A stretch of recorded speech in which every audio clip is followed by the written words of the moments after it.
SpongeBob SquarePants. So yeah, talking about any episode of this show on YouTube is basically a death sentence, and the video is guaranteed to either be blocked or taken down, with a copyright strike to boot. That's what happened to me, actually, and I'm still not happy about it. So you may be wondering why I'm doing something as stupid as reviewing an episode of a show owned by the evil Viacom.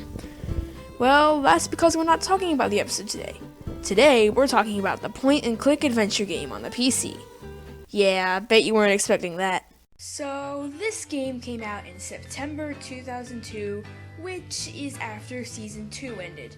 But Season 3 started in the middle of Season 2, so look, the scheduling of SpongeBob episodes in the first 3 seasons was really weird. So let's just say this game came out sometime during Season 3, you know, when SpongeBob was actually funny. Of course, I could rant on about how bad SpongeBob has become for the whole video, but we have a game to review, so let's move on. When you boot up the game, you have the choice to install the game or the game and a program called DirectX. It says that the game will run better with the program, but we don't need the program, do we?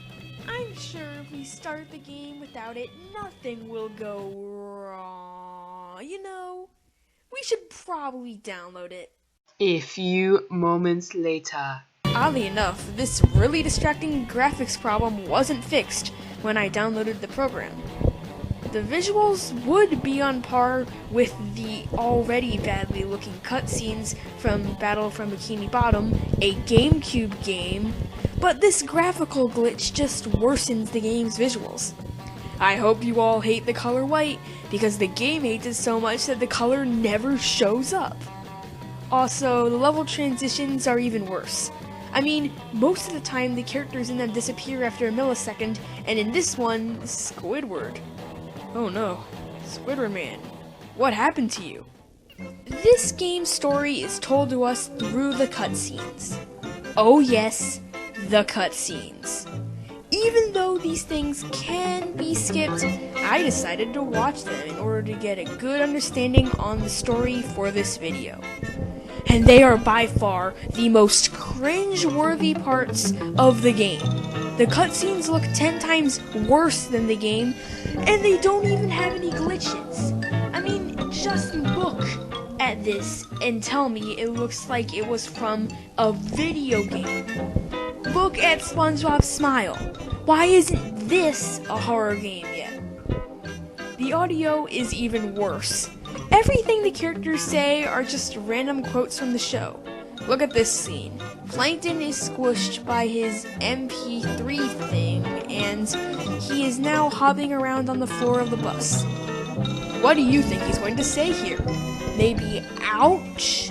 Well, that's not a famous Plankton quote. Instead, he says, I went to college! Oh yes. Remember when Plankton said that? Remember how much sense it made in the context of the episode?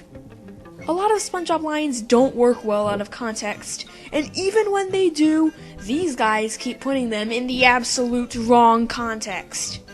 Heck, these quotes are so shamefully stolen from the show, I'm worried I'll get a copyright strike for this video. Also, do you like that watermark from my recording software? The one that hasn't shown up in any other game I've recorded? Well, lucky for us, this game is special. This game is so glitchy, I couldn't even put the footage in my editing software. That's why I had to use Windows Movie Maker for this review. Whatever. I could go on and on about the horrible production quality of these cutscenes, but this review is about the actual game, so let's get back on topic. A horrible, absolutely horrendous cutscene informs us that Mr. Krabs gave SpongeBob tickets to an amusement park for being Employee of the Year. Yeah, I said Employee of the Year. Why this game is called Employee of the Month is beyond me. Probably just THQ trying to cash in on the episode, to be honest. The rest of the plot is just SpongeBob and Patrick trying to get to the amusement park, known as Neptune's Paradise. Throughout the game, you'll journey through those classic SpongeBob locations like Bikini Bottom, Rock Bottom, Bikini Bottom again, and Oxygen Springs.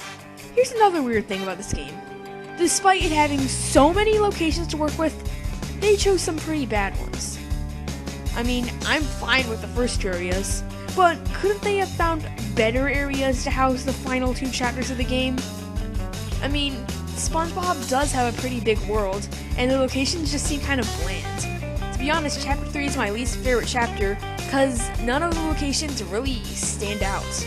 And Chapter 4 isn't much better, as it creates an entirely made-up SpongeBob location. As I said earlier, this game is a point-and-click adventure game, and an incredibly slow one at that.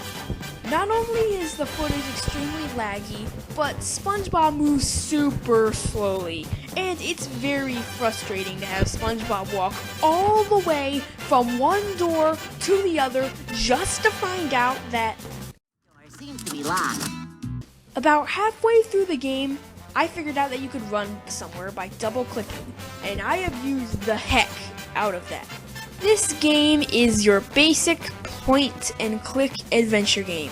You'll be looking around, finding stuff, giving someone stuff, getting stuff from someone, going somewhere else, giving that stuff to someone else to get more stuff, and just doing a lot to get a lot of stuff. Surprisingly enough, the game can be challenging, but for all the wrong reasons. One key feature that is never told to you is that you can combine objects by dragging them on top of each other in this small 5-space inventory you have. The feature is required twice in the game, and if it took me 10 minutes to figure out that you could actually do it, how long is it going to take this game's target audience? The worst example is the second time you have to do it. This guy wants kelp seed. Guess what that's a parody of? But you only have access to diet kelp seed. Well, you'd think you would be able to fill up this empty kelp seed can with the diet kelp seed machine, but I cannot do that for some reason. No. I need to get a mug and fill it up with the diet kelp seed, and then I have to combine the two. How silly of me not to realize that I needed to take more completely unnecessary steps than I thought. Another thing about this game is that it's weird.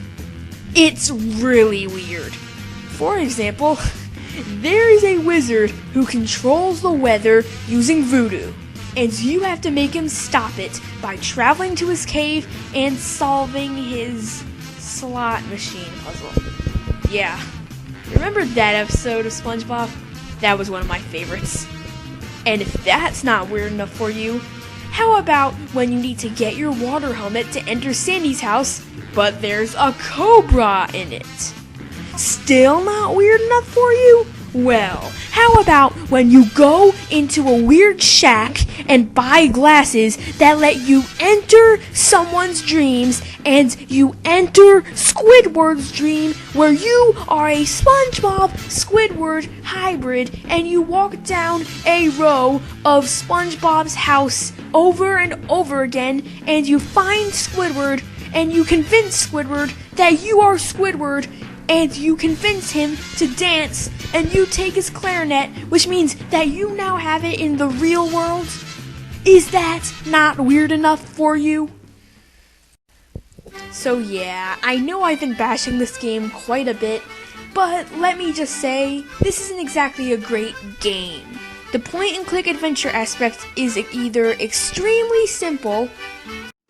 Wow, a golden coconut. Bet I could swap it with a normal coconut. I wonder what I should do here. Or on the other hand, it's mind-bendingly hard. Of course, there is the whole kelp seed dilemma I mentioned earlier, but also, sometimes you need to talk to someone who's one screen over. but most of the time you would never think to check one screen over, because the only way you can know if you can actually go somewhere is by hovering over in that direction. So if you don't think you can go in one direction, then you'll never know you can go in a direction. So if you're not thinking, maybe I can go in that direction, then you never will. But there is one area where the game excels, and it actually has little to do with it being a game: the dialogue.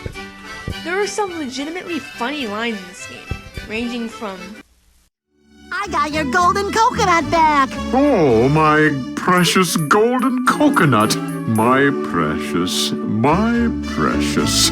Thank you so much, strange square thing. Let me give you your reward. Here you are. A quarter? Well, I don't carry much cash on me. Sorry. Gee, thanks! Wow! I found it! A treasure chest full of bus tokens. Oh well, I better take a few for later. sure, they can get really corny, I have to put a and quarter some in the jokes slot like in order to this use this. really don't work. Oh, you, madame. I'm not a madam. Oh, I apologize, mademoiselle. How silly of me. Try again. Oh, my goodness. 1,000 apologies. Sir? You got it! But most of the other jokes are actually pretty good. Not only that, but the voice acting is actually pretty decent. I mean, don't get me wrong, everything in the cutscenes is horrendous, but outside of them, the voice acting is good as well. In conclusion, Employee of the Month isn't a good game. It's a good episode of SpongeBob SquarePants, both figuratively and literally. There are some really good SpongeBob games, and while I will say that this is one of the better ones in terms of comedy, it's not much in the gameplay department. Really, if you don't like SpongeBob, you will not like this game. Heck, I doubt even little kids will like this game if they don't know who SpongeBob is. So overall, I'm giving this game a 69 out of 100. It's an alright game, and some of the jokes are pretty good, but as a game, it will never be my first choice whenever I want to play a point-and-click adventure game. Also, there are actually 4 SpongeBob point-and-click adventure games, and while I only own 2 of them, the other one I own is the SpongeBob SquarePants movie.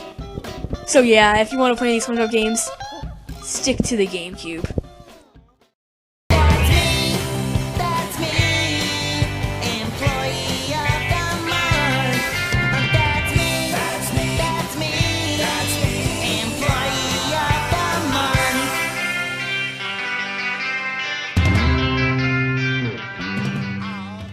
You're still here? Well then, I hope you like video games, because I have 2 videos here, and neither of them have anything to do with video games. Yeah, I probably could have planned this better. Either way though, if you like my content, then why not check out my list of the top 10 Gumball episodes? Even if you don't like the show, it still might be fun to learn about it, and you might even get into the show. And if you don't want to see that, and you want to see somebody who actually has views, then you can check out my friend Nintendo's review of the regular show Movie on the Right. Again, sorry none of these are actually video game related, but whatever. Either way, I hope to see you next time on this channel. Bye.